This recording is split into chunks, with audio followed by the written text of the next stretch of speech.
Seperti namanya diberitakan pemirsa bahwa Presiden Amerika Serikat Donald Trump ini nantinya akan memberlakukan tarif untuk sejumlah negara yang dimulai 1 Agustus. Tapi kami dapat informasi terbaru bahwa serangkaian perubahan tarif kepada sejumlah negara nantinya akan ada yang diberlakukan sepenuhnya dalam waktu 7 hari. Karena masih banyak negara yang belum selesai bernegosiasi atau mencapai kesepakatannya. Jadi bisa dikatakan masih berubah-ubah.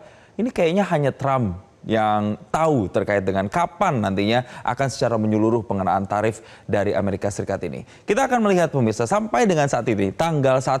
Ada sejumlah negara memang yang sudah selesai bernegosiasi, ada yang belum. Saya akan buka dengan negara-negara yang sudah menyepakati kesepakatan bersama dengan Amerika Serikat. Mulai yang pertama ada Inggris pemirsa. Jadi Inggris ini kesepakatan tarifnya itu yang disepakati adalah 10%. Inggris, barang yang ada di Inggris ini masuk ke Amerika Serikat hanya akan dikenakan tarif dasar 10%. Lalu ada berbagai kuota dan juga pengecualian untuk produk-produk seperti ada otomotif dan juga barang-barang kedirgantaraan. Lalu kemudian yang kedua pemirsa ada Vietnam yang sempat turun ini pemirsa dari 40% sekarang tarifnya adalah 20%. Vietnam ini adalah negara kedua yang berhasil mencapai kesepakatan dengan Trump. Jadi pada 2 Juli, Amerika Serikat itu memangkas tarif importan negeri tersebut dari 46% spesifiknya pemirsa, jadi sekarang 20%. Selanjutnya ada kita, Indonesia pemirsa. Indonesia ini menjadi salah satu negara yang sukses melakukan negosiasi dagang dengan Trump, di mana tarif ini dipotong menjadi 19% dari yang sebelumnya 32% dalam perjanjiannya dengan Trump yang diumumkan spesifiknya tanggal 15 Juli. Jadi Gedung Putih itu mengatakan Indonesia akan menghilangkan hambatan tarif pada lebih dari 99% produk Amerika Serikat yang diekspor ke Indonesia dalam semua sektor termasuk produk pertanian dan juga energi. Selain itu ada negara lain pemirsa di Filipina yang juga sama dengan kita 19%. Filipina ini seperti negara-negara ASEAN lainnya yang mengalami pengurangan tarif yang cukup besar. Dan Filipina ini mengalami penurunan sebesar 1 poin persentase menjadi 19% dari sebelumnya 20%. Ini juga diumumkan Trump tepatnya pada tanggal 22 Juli. Trump mengatakan Manila tidak akan mengenakan tarif pada barang-barang Amerika Serikat sebagai bagian dari perjanjian tersebut. Selain itu ada juga negara, misalnya pemirsa Jepang. Jepang ini adalah negara ekonomi besar Asia kedua yang mencapai kesepakatan dengan Amerika Serikat setelah Cina dengan tarifnya dipotong menjadi 15% dari 25% pada 23 Juli. Trump ini mengatakan bahwa Jepang nantinya akan berinvestasi bahkan 550 miliar US dollar atau sekitar 9.000 triliun di Amerika Serikat dan Washington bakal menerima 90% keuntungannya. Lalu pemirsa, ada juga Uni Eropa. Uni Eropa ini dengan Amerika Serikat kesepakatannya hanya dicapai beberapa hari yang lalu setelah negosiasi yang panjang. Barang-barang Uni Eropa sekarang juga menghadapi tarif dasar sebesar 15%. Setengah dari 30% pemirsa yang sebelumnya diancamkan Trump kepada blok Uni Eropa. Jadi biaya masuk untuk mobil yang ada nanti akan dikurangi menjadi 15%, lalu pungutan untuk beberapa produk seperti pesawat terbang dan obat generik tertentu juga akan kembali ke tingkat sebelum bulan Januari. Selain itu pemirsa ada juga Korea Selatan. Jadi negara ini akan dikenakan tarif menyeluruh sebesar 15% atas ekspornya. Sementara biaya masuk untuk sektor otomotifnya juga diturunkan menjadi 15%. Korea Selatan sendiri akan memberikan kepada Amerika Serikat sekitar 350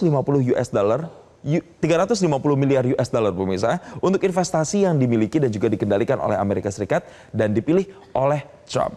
Ini negara-negara yang sudah sepakat. Bagaimana dengan negara-negara yang masih alat kayaknya, masih nego-nego.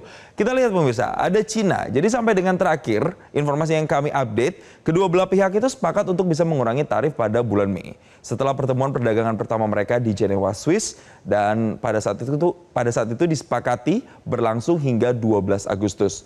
Tapi Cina saat ini menghadapi tarif gabungan sebesar 30%. Sementara kalau Amerika Serikat sendiri mengincar tarif 10%. Tapi kembali lagi informasinya sampai dengan saat ini nampaknya kedua negara juga masih melakukan negosiasi. Jadi belum ada keputusan pastinya akan spesifiknya seperti apa. Tidak hanya Cina tapi juga ada India pemirsa. Di mana Trump ini mengumumkan tarif 25% untuk India dengan penalti tambahan yang tidak disebutkan jumlah spesifiknya. Trump mengatakan hukuman itu karena kebijakan perdagangan yang tidak adil dan atas pembelian peralatan militer dan energi India dari Rusia. Lalu kemudian yang masih juga alot adalah Kanada pemirsa. Jadi perdebatan panas memang terjadi antara Kanada dan juga Amerika mengenai tarif dalam beberapa bulan terakhir. Dan Kanada kini menghadapi tarif 35% untuk berbagai barang mulai 1 Agustus. Dan tarif ini terpisah dari tarif sektoral manapun pemirsa. Selain itu ada negara tetangga Amerika Serikat, Meksiko. Ini juga disebut juga menjadi target lama dari tarif Trump ini. Menurut Trump, Meksiko ini belum melakukan upaya yang cukup untuk mengamankan perbatasannya dan Meksiko akan dikenakan tarif 30% dan setiap pembalasan akan dibalas dengan tarif yang lebih tinggi lagi dari Amerika Serikat. Terakhir ada Australia pemirsa yang informasinya sampai dengan saat ini juga masih bernegosiasi, tapi saat ini menghadapi patokan awal sekitar 10% karena mengalami defisit perdagangan dengan Amerika Serikat. Namun Australia kemungkinan akan menghadapi tarif yang lebih tinggi jika Trump memutuskan untuk menaikkan tarif dasar menjadi 15 sampai dengan 20% pemirsa. Lalu produk-produk apa saja sebenarnya yang terkena imbas atau terkena dampak dari pemberlakuan tarif ini. Jadi kalau di Indonesia pemirsa, setidaknya ada beberapa komoditas, mulai dari tekstil, pakaian jadi, komponen elektronik, alas kaki, sampai dengan beberapa produk karet dan juga kulit. Karena ini adalah produk-produk komoditas unggulan yang memang biasanya kita kirim ke Amerika Serikat dan nantinya ini akan terdampak dengan tarif atau pengenaan tarif tadi. Lalu di slide berikutnya tidak hanya produk-produk yang terdampak untuk Indonesia. Lalu bagaimana dengan produk-produk misalnya dari negara lain? Ini saya ambil secara keseluruhan saja pemirsa.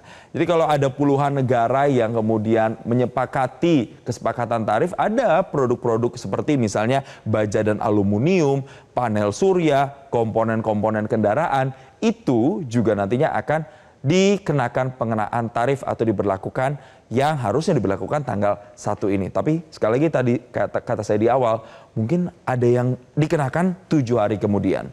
Tapi pemirsa, apa sebenarnya syarat dari penetapan tarif yang sudah digaungkan atau dikeluarkan oleh Presiden Amerika Serikat Donald Trump ini? Ada beberapa. Jadi pemirsa, ada beberapa syaratnya. Yang pertama adalah kalau negara tidak mau atau gagal negosiasi, maka Trump ini mengeluarkan ancaman baru lagi dalam tanda kutip, yaitu dengan mengenakan tarif impor hingga 15-20%. Ini yang terbaru pemirsa. Lalu kemudian kalau surplus perdagangan besar ke Amerika Serikat, kita lihat negara-negara dengan surplus ekonomi besar ke Amerika Serikat atau lebih dari 10 miliar US dollar nantinya akan masuk ke targetnya Amerika Serikat. Tujuannya apa? Tujuannya adalah untuk mengurangi defisit perdagangan di Amerika Serikat. Bukan cuma 2 ini saja pemirsa persyaratan atau penetapan tarifnya. Ada lagi nih pemirsa di slide berikutnya. Kita lihat kalau ada tuduhan praktik perdagangan yang tidak adil misalnya. Jadi negara yang dianggap subsidi ekspor, dianggap manipulasi nilai tukar atau pembatasan masuknya produk Amerika nantinya akan dikenakan tarif dan dianggap sebagai sebuah hukuman. Berikutnya lagi, kalau misalnya ada sejumlah negara yang tidak patuh dengan aturan dagang WTO. Ini kalau dari versi Amerikanya ya pemirsa ya. Jadi kalau melanggar prinsip dagang adil versi Amerika Serikat atau tidak resiprokal, nantinya juga masuk dalam daftar penalti tarif. Itulah adalah sejumlah terms and condition yang diberlakukan Trump untuk sejumlah negara kalau kita mau mencoba merangkumnya dalam garis besar. Tapi pemirsa, apa yang sudah kemudian ditanggapi oleh Indonesia dalam hal ini adalah Menko Bidang Perekonomian Republik Indonesia Erlangga Hartarto yang juga menyampaikan quotes-nya atau tanggapannya. Jadi spesifiknya begini, Amerika Serikat juga komit untuk investasi di Indonesia. Seperti contohnya ada ExxonMobil yang sedang berbicara dengan Indonesia untuk membangun carbon capture dan juga storage nilainya bahkan sampai dengan 10 miliar dolar Amerika. Lalu ada juga General Electric Healthcare yang bekerja sama dengan Kalbe Pharma nanti akan membuat pabrik CT scan pertama. Pabriknya akan di Jawa Barat, tahap awal akan investasi sebesar 178 miliar US dollar. Saya tidak merangkum semuanya pemirsa karena memang ada banyak bentuk-bentuk kerjasama spesifik yang disampaikan oleh Erlangga Hartarto, tapi ini adalah sebagian. Tapi kita bisa simpulkan di sini bahwa ia menekankan nantinya ada bentuk win-win solution yang bisa kita dapatkan antara Indonesia dan juga Amerika terkait dengan kebijakan tarif ini sendiri pemirsa. Tapi tentunya perusahaan asal Amerika Serikat nanti akan menanamkan investasi ke Indonesia dan investasi ini terdiri dari berbagai sektor yang dijanjikan, mulai dari energi hingga teknologi. Dan Menko Bidang Perekonomian Erlangga Hartarto ini juga mengungkapkan komitmen investasi ini datang nantinya seiring dengan kesepakatan tarif impor barang Indonesia ke Amerika Serikat. Tapi kesimpulannya, seperti saya tekankan berkali-kali pemirsa, pemerintah akan nego lagi ke United States Trade Representative terkait dengan komoditas yang berpotensi untuk dikurangi tarifnya atau bahkan harapannya bisa mendekati 0%. Ada beberapa komoditas misalnya sawit dan juga kopi. Tapi intinya sampai dengan sekarang Amerika Serikat masih membuka ruang atau negosiasi dengan sejumlah negara untuk penetapan tarif ini.